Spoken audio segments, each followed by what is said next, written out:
मदद करेंगे। जी भाई, माइक नंबर 1 से अगर कोई सवाल हो तो करें। मेरा नाम है त्रिविक्रम दास पालखे। मैं नौकरी करता हूँ यहाँ पर एक हार्डवेयर और प्लाउड के दुकान में। मैं आपका बहुत बार प्रवचन टीवी पे देख चुका हूँ, बहुत आनंद भी आता है। अक्सर आप का जो प्रवचन रहता है, जो हिंदू का जो आता है, आप वेदों से देते हैं, आप यानी जो भी वेदों से कंपेरिजन करते हैं। लेकिन हमारा जो वेद है वो अक्सर जो है वो स्वर्ग यानी जन्नत तक ज़्यादा करके ये करते हैं। लेकिन उसके आगे अगर हिंदू में अगर हम लोग जाएंगे, अगर सही में हिंदू भी नहीं बोलते, हम सनातन धर्म कहते हैं। जैसे आपने अभी व्याख्या किया था, नदी के पार के हिंदू उसको कहा जाता है। तो हम तो सनातन धर्म से है।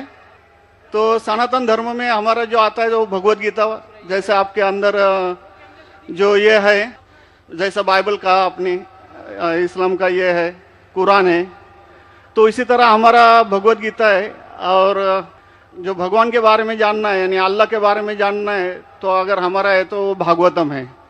तो भागवतम से हम लोग हमारा चलता है सब कुछ। अगर ये है वेद, तो हमको स्वर्ग तक जाने के लिए है। लेकिन हमारा जो भागवतम है वो अल्लाह तक जाने के पहुँच तक है, यानी अल्लाह को हम सामने सामने देख के उनकी सेवा करने के लिए है। तो जो अभी आपने जो भी बोले थे, जो जवाब दिया था, अभी कर रहे थे औरतों के बारे में, माताजी लोगों के बारे में, तो हमारे भगवत गीता में भी लिखा है कि औरत को भगाता है तो उसको मार दीजिए। ऐसा नहीं है कि आपके इसमें सब में एक ही जैसा है। और आपका प्रवचन मुझे बहुत बहुत अच्छा लगा कि आपने जो कहा, जो लिखा गया किताब है, वो किताब के मुताबिक चले तो बहुत आदमी सुखी रहता है। बाकी तो मैं और कुछ सवाल तो कुछ पर्सनल पूछना चाहता हूँ, बाद में मैं आपको मिलके सब पूछूंगा, सबके सामने नहीं पूछ सकता। लेकिन आपका प्रवचन सुन के मुझे बहुत आनंद आया। हमारे हिंदू भाई ने कहा है कि वो काफ़ी मेरे तकरीर देखते हैं टीवी पे और प्रसन्न होते हैं, खुसूसन जब मैं हिंदू धर्म के बारे में कहता हूँ। और वो कहते हैं कि वो सनातन धर्म को मानते हैं। और सनातन धर्म में भी आपको शायद ये पता होगा कि सबसे अव्वल किताब भगवत गीता नहीं है, वेद है। भगवत गीता सनातन धर्म, अगर आप पढ़ेंगे आर्य समाज, आप आर्य समझिए, सनातन धर्म में बहुत से किस्म है। आपको इस्कॉन से मैं, इस्कॉन, बिल्कुल इस्कॉन, हरे रामा हरे कृष्णा, इस्कॉन, ठीक है। तो इस्कॉन का तस्करा करता हूं। मैं गया था एक बार कलकत्ता में, और कलकत्ता में तकरीर थी मेरी। उस वक्त बारिश आती है, बारिश तो हो गई, लेकिन मेरे साथ आने वाले थे इस्कॉन के हेड कलकत्ता के। हम लोग दोनों जाते एक वैन में, वैनिटी वैन, मतलब जो बड़े मैदान में, यहाँ तो माशाल्लाह मैदान के बाजू में काफ़ी बिल्डिंग है, तो बड़े मैदान में प्रोग्राम होता है तो कोई ग्रीन रूम नहीं होता है, तो क्या करते हैं, वैन लेके आते, बस इसमें मेकअप रूम या आराम करने के लिए कंडीशन होता है। तो मैं इस्कॉन के हेड के साथ में बैठा था, तो उन्होंने वही बात कही जो आपने कहा, हमारे लिए सबसे अव्वल है भगवत गीता। मैंने बोला ठीक है, और कहे का वेद भी ठीक है। तो मैंने पूछा, ये भगवत गीता हिंदू धर्म में दो किस्म की किताब है, एक है श्रुति, एक है स्मृति। श्रुति मतलब जो भगवान की भेजी हुई किताब, वेद और उपनिषद। उसने कहा बिल्कुल सही। स्मृति किसे कहते, तो उसने कहने लगा स्मृति कहते वो जो आदमी की लिखी हुई किताब है, मिसाल के तौर पे मनुस्मृति। तो मैंने पूछा ये रामायण और महाभारत क्या है, तो उसने कहा यह है स्मृति। बेशक बिल्कुल सही जवाब था, मैं भी तालिब इल्म हूं। तो मैंने पूछा, बिल्कुल सही कहते, ऊपर आती है श्रुति, वेदा और उपनिषद। स्मृति मतलब दूसरी किताबें, मनुस्मृति, इतिहास। मैंने पूछा ये महाभारत क्या इतिहास है, तो मैंने उससे पूछा गुरुजी ये बात मेरे इल्म के हिसाब से भगवत गीता एक हिस्सा है महाभारत का, 18 चैप्टर का, सही है? अरे बिल्कुल सही है, आप बहुत इल्म रखते। मैं बेशक। तो जब भगवत गीता महाभारत का हिस्सा है तो महाभारत स्मृति है क्या श्रुति है? चुप बैठ, स्मृति है बोला। तो स्मृति ऊपर क्या नीचे? तो बोले हाँ आपके पास इल्म है ना, इसलिए आप जानते। हम लोग को कहते हैं भगवत गीता ऊंची है, लेकिन हम सही कहते हैं ये भगवत गीता वेद का निचोड़ है। निचोड़ है लेकिन वेद ऊपर है, खुदा की किताब है। भगवत गीता इंसान की लिखी है, किसके जरिए? स्कॉलर्स के। आपके इस्कॉन के गुरु भी कहेंगे वो, लेकिन आप आम आदमी हैं, आप शायद ये पेचीदा चीजें को जानते नहीं। हम तालिब इल्म हैं, मैं स्कॉलर नहीं हूं, तालिब इल्म हूं तकाबले मज़ाहिब का, इस्लाम एंड कंपैरेटिव रिलीजन का। तो बोले बेशक आप बिल्कुल सही कहते हैं। तो मैं कहूंगा अगर वेद और भगवत गीता में टकराव है, किसकी बात मानेंगे? तो बोले आमतौर पे तो हम कहते हैं भगवत गीता ऊपर है, लेकिन आप सही कहते हैं क्योंकि आपका दिल में। तो मैं वो डबल स्टैंडर्ड क्यों? जिसके बाद दिल में बदल जाता है क्या? 2+2 4 ही रहता है, चाहे वो सेकंड स्टैंडर्ड में या 10th स्टैंडर्ड में 2+2 वही रहेगा, 4 बदलेगा नहीं। तो मैं ये कहता हूं गुरुजी से, आपके संत से, कि आप अपनी किताब लोगों में आम करो, हिंदुओं में आम करो वेद। लेकिन हिंदू धर्म में सिर्फ ब्राह्मण ही वेद को पढ़ सकता है, क्षत्रिय नहीं पढ़ सकता है। क्यों? बाकी लोग नहीं पढ़ सकते, वेद व्यास शूद्र नहीं पढ़ सकता। क्यों? हमारे मजहब में ऊंच नीच नहीं है, काला या सफेद, अमीर या गरीब, राजा या फकीर कुरान पढ़ सकता है। नमाज के लिए जब उस ईश्वर की हम इबादत करते हैं, जब खड़े होते नमाज के लिए कंधे से कंधा मिला के करते, चाहे वो फकीर या अमीर या गरीब, फकीर या राजा साथ में खड़ा है तो कंधे से कंधे मिला के खड़ा होता है। और आप यहां देखेंगे, और मैं अल्हम्दुलिल्लाह कई बार सऊदी अरब गया हूं और किंग अब्दुल्ला की दावत पे भी गया हूं, माशाल्लाह उनकी सिक्योरिटी रहती है, तो सिक्योरिटी हट जाती है, आप साथ में तो साथ में अल्हम्दुलिल्लाह। राजा या फकीर, अमीर या गरीब, काला या सफेद, यकसा है। तो मैं ये कहना चाहता हूं, आप बिल्कुल सही कह रहे थे कि वेद स्वर्ग की बात करता है लेकिन खुदा की बात भी करता है। भगवत गीता में भी स्वर्ग की बात लिखा है, खुदा का भी लिखा है। आप बोले अल्लाह के करीब आने के लिए भगवत गीता सही है, बराबर। मैं ये नहीं कह रहा हूँ कि वेदों में नहीं कहा, वेदों में बहुत आखिरी आखिरी में आता है, लेकिन जो भगवत गीता जो है वो डायरेक्ट भगवान हुआ है, यानी अल्लाह ने कहा हुआ है, ऐसा है। तो इसके लिए अभी वेद तो संस्कृत में है, वो पढ़ नहीं सकते, लेकिन जो भगवत गीता है वो बहुत सारी इसमें ट्रांसलेशन हो गई है। और जो भगवत गीता है बहुत सारे आदमी ने यानी लिखी हुई है, करीबन 200-300 लोगों ने लिखी है अपने अपने हिसाब से। हाँ, बिल्कुल सही कहा। लेकिन इस्कॉन का जो गीता है भगवत गीता, वो गुरु परंपरा में है, वो भी आदमी है, एज इट इज लिखा हुआ है। यानी वो परंपरा में अगर गया तो वो कृष्ण तक गया, यानी जिसने जो कहा है वो एज इट इज है, इसके लिए उसका लिखा हुआ as it is Bhagavad Gita. आपके स्वामी प्रभुपदा, बराबर, यस बराबर हुआ, स्वामी प्रभुपदा। प्रभुपदा इंसानी थे ना? हाँ, इंसानी थे ना, मैं किधर ना बोल रहा हूँ। ये हमारा कुरान जो है ना, डायरेक्ट अल्लाह की तरफ से तो ना मोहम्मद सल्लल्लाहु अलैहि वसल्लम ने लिखा है। वही हम लोग ने ये कुरान जो है डायरेक्ट अल्लाह की नाजिल यूं बहू। इसलिए जितने भी दिगर मज़ाहिब की किताब है, जैसे वक्त जाने लगे बदलते गए।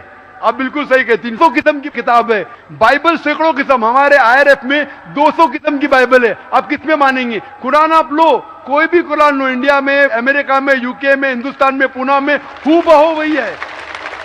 एक लफ्ज की बात दूर रही, आ की मात्रा, ई की मात्रा, जबर जेर पेश, वो भी फर्क नहीं है, फत्ता दम्मा कसरा में भी फर्क नहीं है। ओरिजिनल कुरान में तो फत्ता दम्मा कसरा था नहीं, लेकिन आज जब हम पढ़ते हैं माशाअल्लाह। तो मैं ये कहना चाहता हूं, जितनी भी किताबें पहले आई, आज भी आप बिल्कुल सही कहते हैं, भगवत गीता वेद का निचोड़ है। लेकिन जब निचोड़ होता है वो असली फल से कॉन्ट्रडिक्ट करे तो फल और अहम है। मैं बिल्कुल मानता हूं, स्वामी प्रभुपदा मानते हैं कि भगवत गीता क्या है? वेद का निचोड़ है। और वो कहते हैं, मैं भी पढ़ चुका हूं, आपकी Bhagavad Gita as it is पढ़ चुका हूं, उसमें ही लिखा, उसका ही ट्रांसलेशन था। भगवत गीता अध्याय नंबर 7 श्लोका नंबर 20 में, जो कोई दुनियादारी के पीछे भागता है वो गलत खुदाओं के पीछे भागता है। आपकी भगवत गीता में लिखा एज इट इज में, और उसका अगर प्रीफेस पढ़ेंगे उसमें लिखा है कि ये जो वेद है वो गाय है, बहुत से गाय है, और कृष्ण क्या है? दूध निकालने वाला इंसान। और दूध क्या है? भगवत गीता है। सही कह रहा हूं कि नहीं? प्रीफेस में लिखे है। कौन कहता है? आपके स्वामी प्रभुपदा। मुझे उसका ट्रांसलेशन पसंद है। अक्सर हमारे वहां भी माशाअल्लाह 50 से ज्यादा भगवत गीता है। मैं लेकिन स्वामी प्रभुपदा की गीता को पसंद करता हूं, अच्छी गीता है, इसीलिए मैं प्रीफेस कह रहा हूं। लेकिन उसमें भी लिखा हुआ है, उसके अंदर भी वो निचोड़े वेद का निचोड़ है। लेकिन निचोड़ मतलब नहीं कि असल फल को गाय को छोड़ देंगे, गाय चले जाएंगी तो दूध क्या करेंगे आप? गाय रहेंगी तो दूध मिलते रहेगा ना, दूध को लेंगे गाय को मार देंगे, दूध आपका खत्म हो जाएगा। भाई गाय को जिंदा रखो, रोज दूध लो, बराबर के नहीं, दूसरे बच्चे पैदा करेंगे गाय, लेकिन तो गाय को मत छोड़िए। इससे हमें पता लगता है, उसमें लिखा हुआ है, आपके वेद में लिखा हुआ है कि और एक पैगंबर आने वाला है। आपकी भगवत गीता में लिखा है चैप्टर नंबर 4 में वर्ष नंबर 7 से 8 में, यदा धर्मस्य, यानी युग युग में जब भी परेशानी आएंगी इस धरती पे तो मैं एक रूप हासिल करूंगा, अवतार। अवतार की सही मानी आपको मिलेगा वेद से, उसमें पता चलता है जिसे हम कहते हैं पैगंबर, आखिरी पैगंबर, आखिरी अवतार कौन है? कल के अवतार। अगर आप भगवत गीता में मानते, अगर आप वेद में मानते, आपको आखिरी अवतार कल के अवतार में मानना ही पड़ेगा, फिर ही आप कह सकते मैं असल भक्त हूं भगवत गीता का। वो तो है ही, आपने जो बताया कल के अवतार तो आने वाला तो ही आप है, मानते कल के लास्ट अवतार में आने वाला है। आ चुका है। और उसमें लिखा था कल के अवतार की मां के नाम क्या है? सुमति। सुमति की मानी अमन, अरबी में कहते हैं आमिना। मोहम्मद सल्लल्लाहु अलैहि वसल्लम के वालदा का नाम था आमिना। उसमें लिखा है कल के अवतार, चैप्टर नंबर, अभी हवाला भी दे रहा हूं मैं, टाइम मिल रहा है ना, कल के अवतार चैप्टर नंबर 2 वर्ष नंबर 5 श्लोक नंबर 5, 7, 9, 11, 15। इसमें लिखा है कि उसके वालिद का नाम है विष्णु यास। विष्णु यास मतलब खुदा का बंदा, अरबी में तर्जुमा करेंगे अब्दुल्ला। मोहम्मद सल्लल्लाहु अलैहि वसल्लम के वालिद का नाम था अब्दुल्ला। उसमें लिखा है वो इसी जगह में पैदा होंगे जो अमन की जगह है। हम मानते हैं कि मक्का एक अमन की जगह है। उसमें लिखा है कि वो उस फैमिली में पैदा होंगे जो उस इलाके के अमीर होंगे। हम जानते हैं कि कुरैश के फैमिली में पैदा हुए थे मोहम्मद सल्लल्लाहु अलैहि वसल्लम। उसमें लिखा है कि वो 12वीं तारीख माधव के दिन पे पैदा होंगे, वो 12वीं रब्बी अव्वल मोहम्मद सल्लल्लाहु अलैहि वसल्लम पैदा है।